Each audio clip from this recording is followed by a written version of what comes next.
Bonjour à tous et bienvenue sur Sensation. Je reçois aujourd'hui l'auteure Nathalie Kuperman. Bonjour Nathalie. Bonjour. Vous êtes auteure de littérature générale, mais aussi de littérature jeunesse. En avril dernier est sorti votre livre Amoureuse. Dans ce court roman à destination de la jeunesse, vous nous immergez dans la cour de récré du collège, telle que nous l'avons connue, pour y découvrir Salomé, une discrète collégienne qui va faire face à ce que l'on appelle le premier amour. Ce premier coup de foudre est un tsunami dans la vie de la jeune fille, qui passe par de nombreuses émotions qu'elle ne connaissait pas jusqu'alors. Alors comment vous est venue l'idée de ce nouveau livre, Nathalie, et pourquoi ce vaste sujet qu'est l'amour ?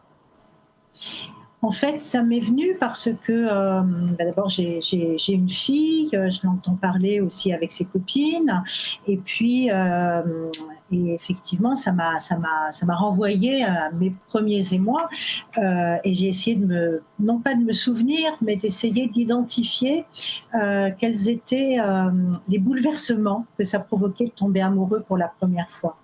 Et je pense que quand ça arrive, on n'est pas du tout prévenu que ça se passe comme ça.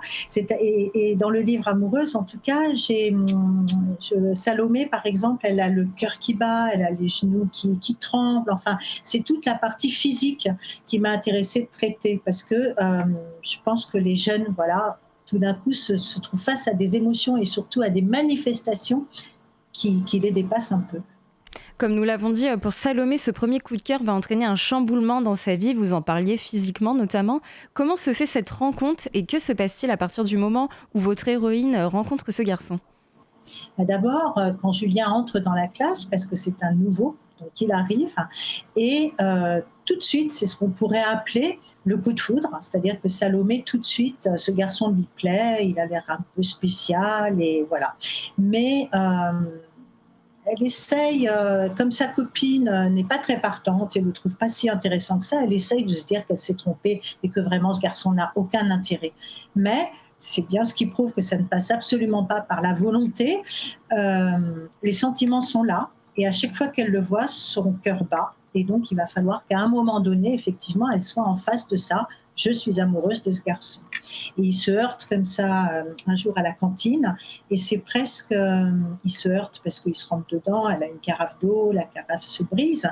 Mais c'est ça, c'est-à-dire, elle est heurtée par quelque chose. C'est vraiment, ils se cognent l'un dans l'autre. Et donc, c'est le choc. C'est une façon de parler du choc amoureux. Voilà. En effet, c'est plein d'émotions et de sentiments parfois contradictoires qui font irruption dans la tête de Salomé. Pourquoi parler de leurs émotions aux adolescents était important pour vous ? Bah, déjà, je pense que parler aux adolescents, aux enfants en général, c'est aussi une façon de leur dire qu'ils ne sont pas seuls, et que ce qu'ils ressentent, s'ils n'arrivent pas à en parler à d'autres, le lire dans un livre, ils peuvent se dire: «Ah tiens, bah, en fait, voilà, c'est pas si extraordinaire». C'est toujours extraordinaire quand on tombe amoureux, mais ce que je veux dire, c'est d'autres l'ont vécu, d'autres le vivent et donc c'est pas si anormal que ça. Et je pense que c'est pour ça que j'adore m'adresser aux enfants et aux adolescents.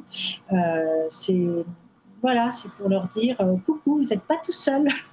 Voilà. Et ouais, je pense que c'est ça au départ, en tout cas, ce qui, ce qui me donne envie d'écrire pour eux. Finalement, aborder ces sujets, c'est aussi une manière pour vous de dédramatiser toutes ces émotions que l'on découvre et qui nous font parfois perdre nos moyens du coup ?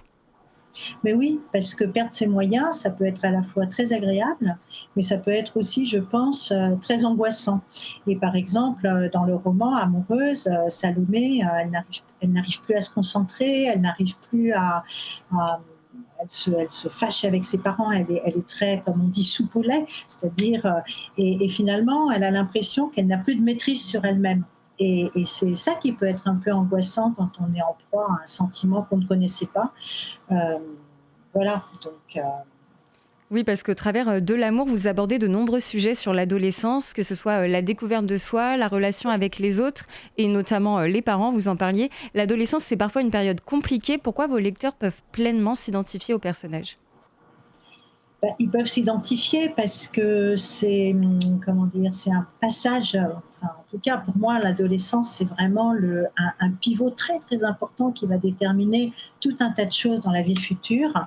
Et, et je sais pas, par exemple, dans le livre, il y a aussi la relation que Salomé a avec sa sœur. Et je pense que beaucoup d'enfants, de jeunes qui ont des frères ou des sœurs peuvent effectivement s'identifier dans les petits conflits, mais en même temps dans le grand amour que l'un éprouve pour l'autre. Enfin, là, ce sont deux sœurs. Et voilà, et en même temps, c'est normal de se disputer, de se claquer la porte. C'est un moment où tout est... L'adolescence, c'est un moment où tout est, comment dire, tout est plus puissant. J'ai l'impression que tout est grossi. Voilà, les émotions sont grossies, les colères, les amitiés, l'amour. Enfin voilà, j'ai l'impression que l'adolescence, c'est un moment de la vie qu'on pourrait regarder à travers une loupe. Oui, on ressent tous ces chamboulements dans votre personnage. Vous nous parliez de votre fille tout à l'heure. Est-ce que c'est elle en partie qui vous a inspiré ce personnage et est-ce que vous vous êtes inspiré aussi de votre expérience pour le personnage de Salomé, mais aussi les parents, ses amis, tous les gens qu'on voit autour d'elle?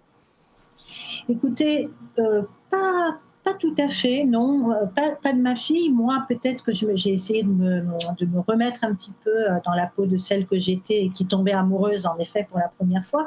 Mais, le Julien en question est un être, que j'ai aimé inventer, de même que moi par exemple, j'ai un frère et non une sœur. Donc j'aime bien aussi, c'est pour pas m'ennuyer finalement, aussi raconter des histoires, comme on dit, c'est-à-dire mettre les personnages, c'est des personnages de fiction, c'est pas, et c'est pas, donc c'est pas tout à fait moi, et c'est pas tout à fait une autre.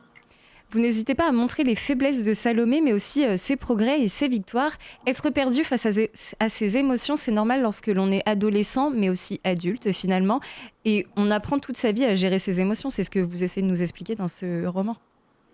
Oui, bah de toute façon, on tombe amoureux pas que à l'adolescence, hein, ça peut arriver évidemment plus tard.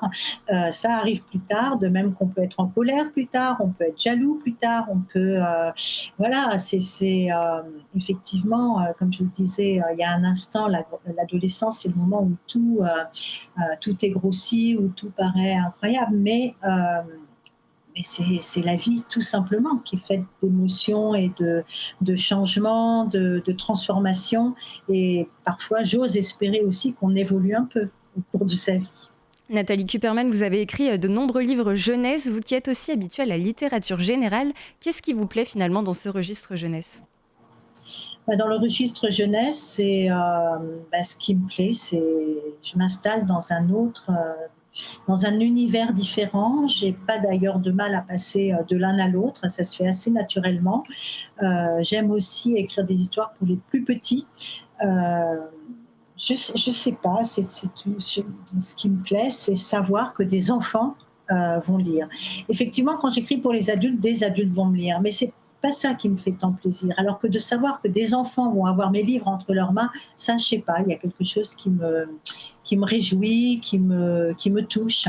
Voilà. Donc j'adore ça. Pour autant, ce court roman est à destination donc des plus jeunes, nous l'avons compris, mais également des adultes. Au travers de ce roman, vous réveillez une certaine nostalgie chez nous les adultes, mais vous nous rappelez également que nous aussi, nous nous sommes parfois laissés submerger par nos émotions. Ce livre a-t-il vocation à rassembler les plus jeunes et les moins jeunes finalement? Bah, j'imagine qu'effectivement, les parents qui tomberont sur ce livre, j'espère que ça leur donnera aussi envie de le lire, parce qu'effectivement, d'abord, bon, bah, c'est assez quand même facile à lire. Et puis, en effet, ça raconte des histoires. Tout le monde aura un souvenir en lisant ce livre, tout le monde aura un souvenir qui le traversera des premiers instants et des premiers émois amoureux. Enfin, en tout cas, je l'espère. Quels sont vos projets pour la suite, Nathalie? Est-ce qu'il y a des sujets que vous souhaiteriez traiter? Oui, ben, notamment, j'aimerais écrire un livre sur l'amitié, qui serait aussi destiné aux enfants, aux ados, je ne sais pas encore. J'aimerais aussi écrire, enfin, il y a un livre qui va paraître toujours aux éditions de l'École des loisirs pour les plus petits, qui paraîtra en septembre. Et c'est l'histoire d'un petit lion qui va chercher, qui ne sait pas ce que c'est qu'un enfant. Voilà, d'ailleurs, ça s'appellera À quoi reconnaît-on un enfant? Et c'est toute une histoire, il rencontre des tas d'animaux dans la jungle. Et voilà, j'espère vraiment que ça plaira aux petits. Merci beaucoup Nathalie Kuperman d'avoir été avec nous sur Sensation. Je rappelle que vous êtes l'auteur du livre Jeunesse amoureuse et qui est disponible dans toutes les librairies. Et pour revoir ou réécouter cette émission, rendez-vous sur notre site et l'application Radio Sensation.